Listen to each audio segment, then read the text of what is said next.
Hello friends, welcome back to Archana home kitchen. I hope आप लोग अच्छे होंगे। आज मैं ब्रेड पुडिंग कस्टर्ड की रेसिपी लेकर आपके पास आई हूँ। तो चलिए बिना देर करते हुए इसे स्टार्ट करते हैं। इसके लिए हमें ढेर सारे फ्रूट्स ले लेना है। अंगूर, केला, सेब और अनार। तो सारे फ्रूट्सों को छोटे छोटे पीसेज में हमें कट कर लेना है। मैं अंगूर यहाँ पे 2 कलर के ले रही हूँ। आप चाहे तो एक ही ले सकते हैं, अगर आपको मार्केट में नहीं मिले तो। अगर मिलता है तो आप दोनों लेकर आइए। इससे कलरफुल ब्रेड पुडिंग बनती है। मैं यहाँ पे 1.5 kg मिल्क ले रही हूँ क्योंकि मुझे 2 रेसिपी बनाना है। आप चाहे तो 1 kg मिल्क ले सकते हैं और मिल्क फुल क्रीम होना चाहिए। और इसे हमें अच्छे तरीके से बॉयल कर लेना है।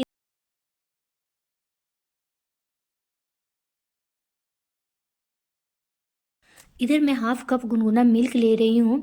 इसकी जगह पर आप गुनगुना पानी भी ले सकते हैं। और इसमें मैं 3 टेबल स्पून भरकर वनीला फ्लेवर का कस्टर्ड पाउडर डाल रही हूँ, क्योंकि ये ब्रेड पुडिंग में वनीला फ्लेवर का काफ़ी अच्छा टेस्ट आता है। तो इसीलिए आप चाहे कोई भी ब्रांड लीजिए, बट वनीला फ्लेवर ही लीजिएगा। और इसे हमें अच्छे तरीके से मिक्स कर लेना है। इसमें एक भी गुलठी नहीं रहना चाहिए। और धीरे धीरे करके चलाते हुए इसमें डालना है और इसे एक बॉयल तक पका लेना है। ये देखिए कुछ इस तरीके का हो जाएगा। इसके बाद इसमें हम चीनी ऐड करेंगे। चीनी अपने अकॉर्डिंग आप डालिएगा जितना आपको मीठा खाना है। इसके बाद इसे हमें 2 मिनट तक पकाना है, जब तक कि चीनी इसमें अच्छे तरीके से मेल्ट ना हो जाए। पकाते हुए ये गाढ़ा भी हो गया है और चीनी भी अच्छे तरीके से मेल्ट हो गया है। अभी इस स्टेज पे हमें गैस के फ्लेम को बंद कर देना है और 2 मिनट के लिए इसे ठंडा होने देना है। इसके बाद इसे जार में ट्रांसफ़र कर लेना है और हमें इसे फ्रीज में 1 घंटा के लिए ठंडा होने के लिए रख देना है, ताकि ये ठंडा होकर और गाढ़ा हो जाए। जैसे जैसे ठंडा होगा ये और गाढ़ा होता जाएगा। तो चलिए इसे फ्रीज में रखते हैं।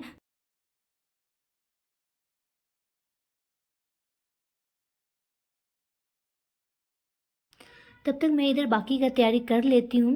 इसके लिए हमें ब्रेड को ले लेना है और ब्रेड के चारों साइड जो ब्राउन वाले पार्ट होते हैं उसे कट कर लेना है। मैं यहाँ पे 9 ब्रेड का यूज कर रही हूँ, क्योंकि मुझे इसे बड़े वाले ग्लास ट्रे में सेट करना है। आपको जितने ब्रेड का बनाना है उसी के अकॉर्डिंग आपको बर्तन या जार लेना है।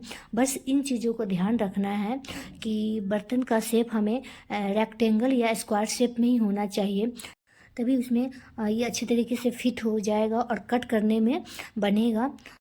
इस रेसिपी में हमें ब्राउन ब्रेड का यूज नहीं करना है, हमें वाइट ब्रेड का यूज करना है। इससे इसका टेस्ट काफ़ी अच्छा लगता है, बिल्कुल रसमलाई जैसा टेस्ट इसका आता है। तो चलिए इसी तरीके से हमें सारे ब्रेड को कट कर लेना है। और ये जो कट करने के बाद ब्राउन वाले पार्ट बचते हैं उसे हमें फेंकना नहीं है। इसे हमें ब्रेड क्रम्स बना के रख लेना है आगे किसी और रेसिपी में यूज करने के लिए। इधर हमें 1 चम्मच भरकर घी लेना है और इस घी में हमें ब्रेड को अच्छे तरीके से सेक लेना है। पलटते पलटते अच्छे तरीके से सेक लेना है। आपको ब्रेड को घी में ही सेकना है, इसमें कोई रिफाइंड तेल यूज नहीं कीजिएगा, नहीं तो इसका फ्लेवर ख़राब हो जाएगा। और आप जितना घी डालकर, ज़्यादा घी डालकर सेकेंगे ब्रेड को तो उसका फ्लेवर उतना ही अच्छा आएगा, बिल्कुल मिठाई जैसा इसका फ्लेवर आएगा। तो इसी तरीके से हमें सारे ब्रेड को सेक कर रेडी कर लेना है।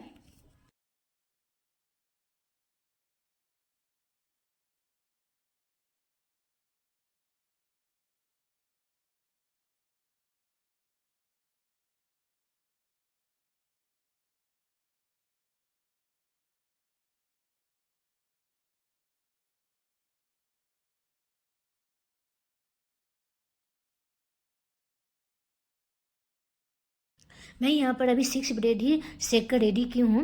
बाकी जब जैसे ज़रूरत पड़ेगा उसके अकॉर्डिंग फिर सेक लूँगी। तो ये देखिए हमारा सारा ब्रेड सेक कर रेडी हो चुका है।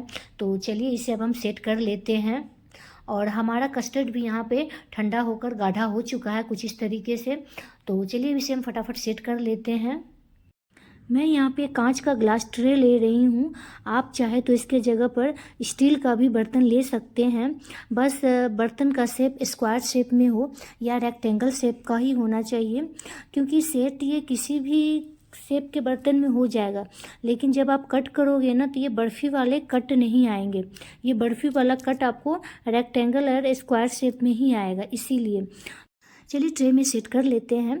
इसके लिए हमें सबसे पहले नीचे ब्रेड को डालना है।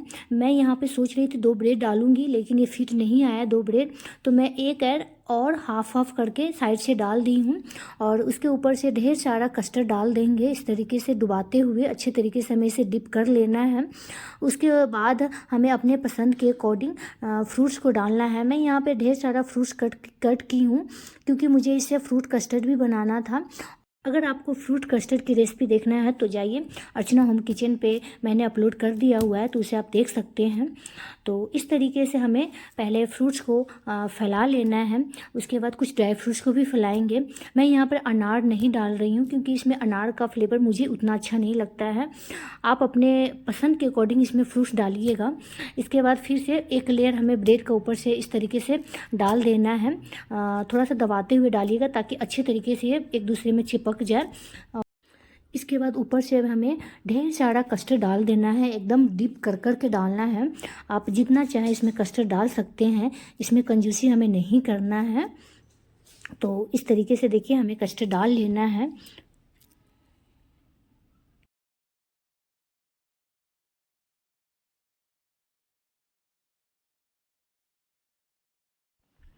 इसके बाद ऊपर से हमें कुछ ड्राई फ्रूट डाल देना है, जैसे काजू, किशमिश, बादाम और कुछ पिस्ता भी डालना है। ड्राई फ्रूट्स भी आप अपने पसंद के अकॉर्डिंग ले सकते हैं। इसके बाद हमें केसर से इसे गार्निश कर देना है। अगर आप केसर आपके पास नहीं है तो इसे स्किप भी कर सकते हैं। मैं जो भी रेसिपी आपके साथ शेयर करती हूँ, ऐसा नहीं है कि जो मैं रेसिपी में बता रही हूँ वही सब आपको डालना है और करना है। आप चाहे तो अपने पसंद के अकॉर्डिंग, अपने टेस्ट के अकॉर्डिंग कोई भी इंग्रेडिएंट्स को स्किप कर सकते हैं। तो ये देखिए कुछ इस तरीके का हमारा बनकर रेडी हो चुका है। अब इसे हमें 6 से 7 घंटा के लिए फ्रिज में सेट करने के लिए रख देना है। अगर आपके पास ऊपर से ये एयर टाइट कोई कवर हो तो आप कर दें। मेरे पास इसमें नहीं है, ये ट्रे जैसा है, तो मैं इसमें एल्युमिनियम फॉयल से इस तरीके से इसे ऊपर से रैप करके और अंदर फ्रिज में डाल दूंगी 6 से 7 घंटा के लिए। बचे हुए कस्टर्ड से मैं फ्रूट कस्टर्ड बनाने वाली हूँ। तो यहाँ पे 6 से 7 घंटा हो चुका है और हमारा ब्रेड पुडिंग कस्टर्ड बनकर रेडी हो चुका है। मैं आपको दिखाती हूँ कि ये कैसा लग रहा है। ये देखिए, ये बिल्कुल मार्केट जैसा, छेना बर्फ़ी जैसा लग रहा है देखने में। और ये अच्छे तरीके से सेट हो चुका है एकदम बिल्कुल। देखिए मैं टेढ़ा भी कर रही हूँ तो हिल नहीं रहा है, मतलब स्लाइड नहीं हो रहा है। ये अच्छे तरीके से परफेक्ट तरीके से सेट हो चुका है। तो चलिए मैं आपको पास से दिखाती हूँ और इसे कट करते हैं। अगर ये मेरी रेसिपी आपको पसंद आती है तो लाइक, शेयर एंड सब्सक्राइब कीजिएगा और अपने फैमिली फ्रेंड में शेयर कीजिएगा। निकालते समय मुझे लग रहा था कहीं ये टूट ना जाए, लेकिन बड़ी इजीली ही निकल गया। और देखिए कुछ इस तरीके से।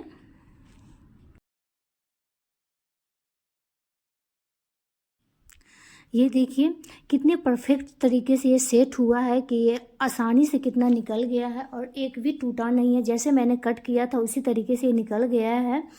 और ये देखने में बिल्कुल लग रहा है मार्केट वाला छेना बर्फ़ी, और खाने में भी उतना ही टेस्टी लग रहा है।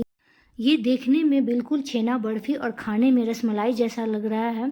तो आप भी बनाइए और अपने फैमिली के साथ एंजॉय कीजिए। फिर मिलती हूँ कि नई रेसिपी के साथ। तब तक के लिए bye bye, take care, thank you for watching.